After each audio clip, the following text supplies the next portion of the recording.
వేములవాడ తిప్పాపూర్లోని రాజన్న గోశాలలో ఉన్న 200 కోడెలను ఆదివారం రాజన్న ఆలయ ఈవో రాధాబాయ్ రైతులకు ఉచితంగా అందించారు. ఈ సందర్భంగా ఆమె మాట్లాడుతూ గోశాలలో సరైన సిబ్బంది, వెటర్నరీ డాక్టర్ లేకపోవడంతో మే నెలలో అనారోగ్యంగా ఉన్న కోడెలు మృతి చెందాయని, దీన్ని ప్రతిష్టాత్మకంగా తీసుకున్న జిల్లా కలెక్టర్ గోశాలను ఎప్పటికప్పుడు పరిశుభ్రంగా ఉంచే విధంగా 40 మంది స్టాఫ్ ను అవుట్ సోర్సింగ్ పద్ధతిని తీసుకోవడం జరిగిందని, కోడెలకు సరిపడా పచ్చిగడ్డి అందించడం కొరకు మర్రిపల్లి మిగతా ఏరియాలలో ప్రభుత్వ భూమిని సేకరించి అందులో గడ్డిని పెంచడం కోసం ప్రణాళికలు రూపొందించామని, త్వరలోనే ఆ ప్రక్రియ కూడా పూర్తవుతుందని, దీంతో కోడెలకు పరిశుభ్రమైన పచ్చిగడ్డి అందించడం జరుగుతుందని, గోశాలకు ప్రభుత్వ పరంగా జిల్లా పశు వైద్యాధికారిని మానిటరింగ్ ఆఫీసర్గా జిల్లా కలెక్టర్ నియమించడం జరిగిందని తెలిపారు.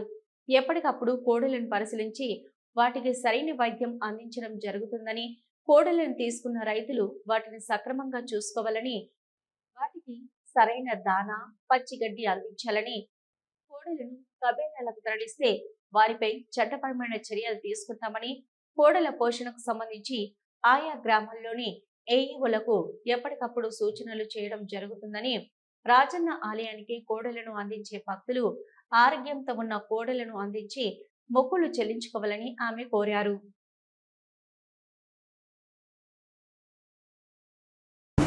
జూన్ 2 వరకు మనకు 1250 కోడేలాస్ ఉండేవి.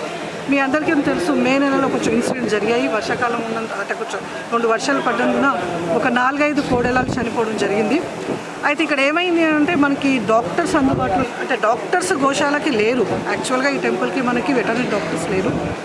సో ఆ ఇన్సిడెంట్ అయిన తర్వాత మన ప్రభుత్వ ఆదేశాల మేరకు మన డిస్ట్రిక్ట్ కలెక్టర్ సార్ ఒక 20 మెంబర్స్, ఒక 6 వెటర్నరీ డాక్టర్స్ అండ్ ఒక 8 వరకు వెటర్నరీ అసిస్టెంట్స్ అండ్ అటెండెంట్స్, ఒక 20 మెంబర్స్ నుంచి 20 డేస్ వీటికి ట్రీట్మెంట్ చేయించడం జరిగింది.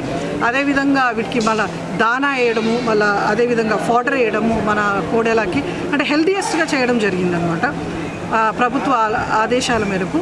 సో ఇప్పుడు ఈరోజు చేస్తుంది మనము 5వ విడత, 4 విడతల వరకు చేశాము. ఇప్పటివరకు 720 డిస్ట్రిబ్యూషన్ అయింది. ఇప్పుడు మన దగ్గర 520 ఉన్నాయి. ఈరోజు కూడా ఒక 200 డిస్ట్రిబ్యూషన్ చేస్తాము. సో ఇప్పుడు మన చర్యలు ఏం తీసుకున్నాము అని అంటే, ఇప్పుడు గోశాలకు చర్యలు ఏం తీసుకున్నామంటే, మనం 40 మెంబర్స్ వరకు అవుట్సోర్సింగ్ ఎంప్లాయీస్కి అపాయింట్మెంట్ చేయడం జరిగింది. ఇంతకుముందు ఎంప్లాయీస్ చాలా తక్కువ ఉన్నారు, ఇక్కడ ఒక 10 to 12 మెంబర్సే ఉన్నారు. ఎందుకంటే మనకు అక్కడ కూడా చిన్న గోశాల ఉంది, ఇక్కడనేమో 1200 కెపాసిటీ గోశాల, అక్కడేమో 150, 1200 కాదు 1500 కూడా వస్తారు. అక్కడ 200 ఉన్నారు చిన్న దాంట్లో, ఇది పెద్ద దాంట్లో 1250 వరకు ఇప్పటివరకు ఉన్నాయి. సో 40 మెంబర్స్కి అపాయింట్మెంట్ చేయడం జరిగింది ప్రభుత్వ ఆదేశాల మీద మన డిస్ట్రిక్ట్ కలెక్టర్ సార్.